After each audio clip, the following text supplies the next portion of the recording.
Good afternoon. My name is Wellington Chen. I'm the Executive Director of the Chinatown BID and Chinatown Partnership LDC.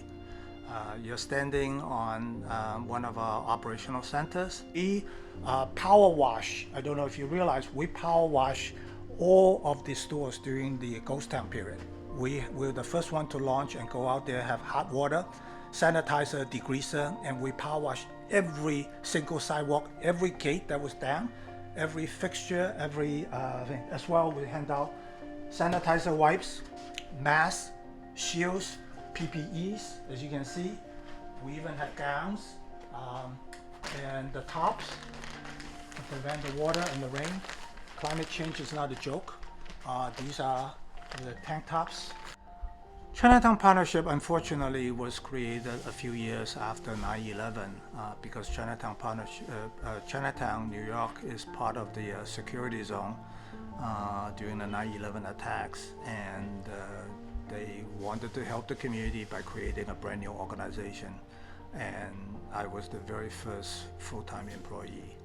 And the idea is really about helping to stabilize this impact crater, and not just do a short-term program, but long-term stability. And so took us a few years, took us about 6 years to create a first base, so to speak, an infrastructure platform called the Business Improvement District. There are 76 in New York City. There are 10 Chinatowns in North America that's part of a Business Improvement District. The concept was created by a gentleman by the name of Alex Lane, and God bless his soul. Thanks to his legacy work, there are about over 2,000 business improvement districts, business improvement areas around the world, from here all the way to Australia, New Zealand, Ireland, England, Canada, even in South Africa. So the idea is really about one step at a time. Rome was not created in one day, so this is about how do we climb back out through this deep valley into the mountaintop. And we didn't expect to be hit by Sandy or Irene, Hurricane Irene, or 7 years of the greatest recession.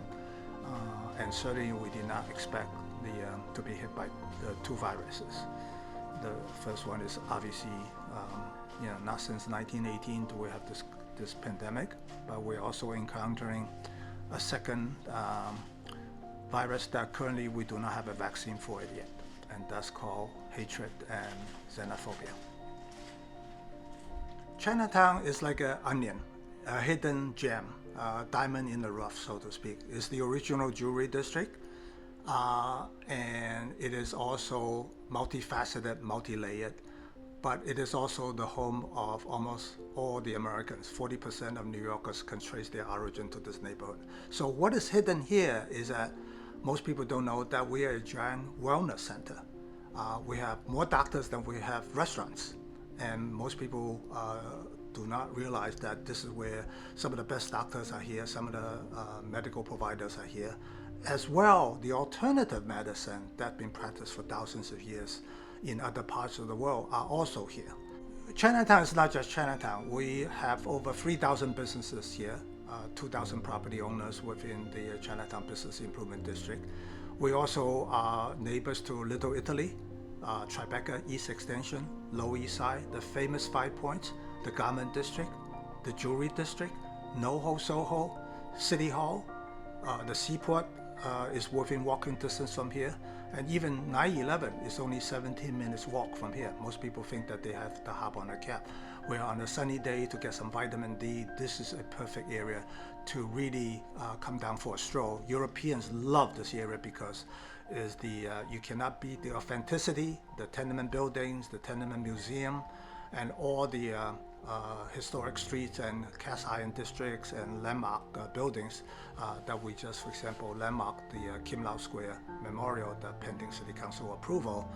This will be one of the many, many hidden gems, as well as Edward Mooney House, as well as Transfiguration Church, and the Five Points. Martin Scorsese, Daniel Day-Lewis, and they all love this area because there's so much that can be related to your origin.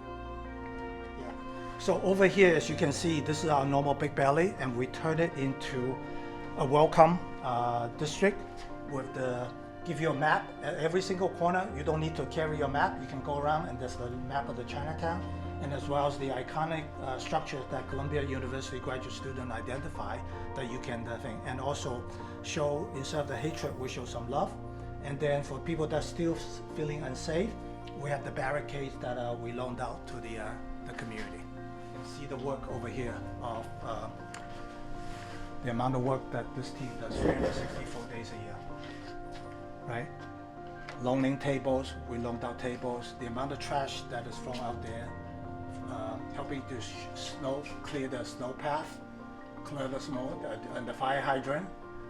We also put out tables and chairs. This is the steaming, right? You can see the hot steam. We go in there and make sure it's no coronavirus is there. We pay dedication to the memorial, Kim Lau Memorial. We wash it down. You know, we remove the illegal stickers on the ground. We power wash the ground. We plant flowers. We do graffiti removal and thousands of gates painted every year. A lot of illegal dumping. We planted thousands of tulips, and we work with the police department to do the joint graffiti cleaned up on National Night Out.